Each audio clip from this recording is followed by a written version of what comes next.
আসসালামু আলাইকুম। সবাই কেমন আছেন? আশা করছি সকলে ভালো আছেন। তো দেখেন, আজকে আমি কিন্তু আবারও হারভেস্ট করলাম আমার এই জমি থেকে। তো গাছ মাশাআল্লাহ এখন পর্যন্ত সব ঠিকঠাক আছে। আজকে একটু শশা কম হয়েছে, এর কারণ হচ্ছে যে শশাতে যে জালিগুলা যে সেট হচ্ছে, এই যে এরকম জালিগুলা যেগুলো সেট হয়ে যাচ্ছে, তো এইগুলা কিন্তু এখন গাছে আছে, প্রচুর পরিমাণে আছে। তারপরেও এই যে জাত, এই জাতের কিন্তু দেখেন জালি কিন্তু প্রচুর পরিমাণে কিন্তু আছে। কিন্তু এই জালিগুলা কিন্তু ওই যে সেট হতে একটু সময় লাগছে। মানে এই জাতের 70 দিনের পরেই গিয়ে কিন্তু প্রচুর পরিমাণে জালি সেট হয়।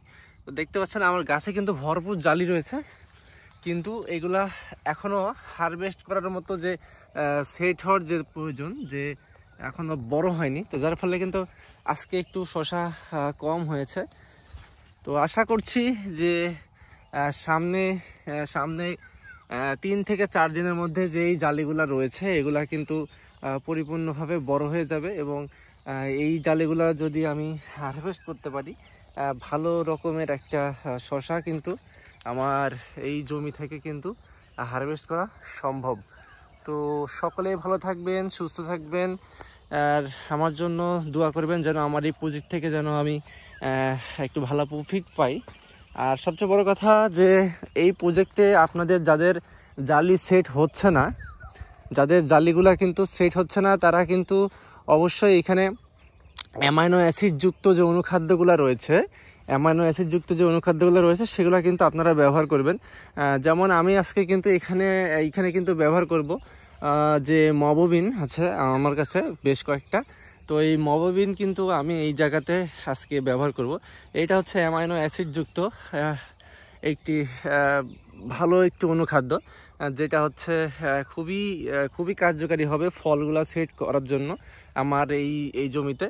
তো আমি আজকে কিন্তু এইটাই ব্যবহার করব, এবং এইটা ব্যবহার করার পরবর্তী সময়ে কিন্তু আমি এইখানে আবার হচ্ছে ভায়াগ্রা ব্যবহার করব আলাদাভাবে। তো আলাদাভাবে ভায়াগ্রা ব্যবহার করার কারণ হচ্ছে এইখানে কিন্তু সবিক্রন দিয়েছিলাম। তো সবিক্রন দেওয়ার পরবর্তী সময়েও কিন্তু এই যে আলমারার যে সমস্যা সেগুলো কিন্তু দূর হয়নি। আর কিছু কিছু শশা যে এখনও বাঁকা হচ্ছে, যদিও এটা তৃতীয় হারভেস্ট, তৃতীয় হারভেস্ট।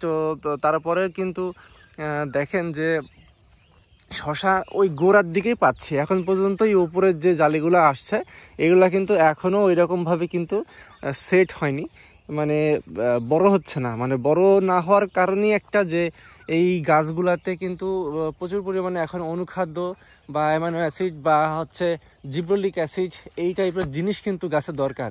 তো আপনারা কিন্তু এরকম সময় আসলে গাছে কিন্তু আপনারা ব্যবহার করবেন এরকম জিনিসগুলা, তাহলে কিন্তু আপনাদের গাছের যে জালি সেট হওয়ার যে সমস্যাটা সেটা কিন্তু দূর হয়ে যাবে।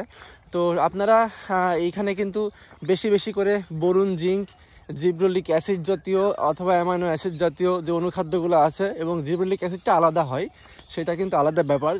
যে অ্যামাইনো অ্যাসিড সংযুক্ত যে উদ্ভিদ বৃদ্ধিকারক ফল ফুল আনার জন্য যে এনপিকে গুলো আছে, যে অনুখাদ্যগুলো রয়েছে, সেগুলো কিন্তু আপনারা ব্যবহার করবেন। এবং এইখানে কিন্তু ফুল ফল ঝরা রোদের জন্য কিন্তু আপনারা বাংলাদেশে অনেক কিছুই পাওয়া যায়, ফ্লোরা পাওয়া যায়, মিরাক্লোন পাওয়া যায়, ইন্ডিয়ান বাম্পার পাওয়া যায়, বাংলাদেশি বাম্পার প্লাস পাওয়া যায়, গ্রিন বিউটি গ্রিন প্লাস পাওয়া যায়, আরও এরকম অসংখ্য কিন্তু ভিটামিন বা পিজিআর রয়েছে, এবং যেগুলা কিন্তু আপনার গাছের ফল ফুল আনতে সাহায্য করবে। তো আসলে হাতের নাগালে যেটা পাবেন সেটাই ব্যবহার করার চেষ্টা করবেন। যদি সেটাতে ভালো মনে হয় যে না এটা চার বা এটা যেটা খুবই পরীক্ষিত, এরকম কিছু আছে, তো সেরকমও অনেক আছে পরীক্ষিত যেগুলোর রেজাল্ট অনেক ভালো, সেগুলোও আপনারা চাইলে ব্যবহার করতে পারেন।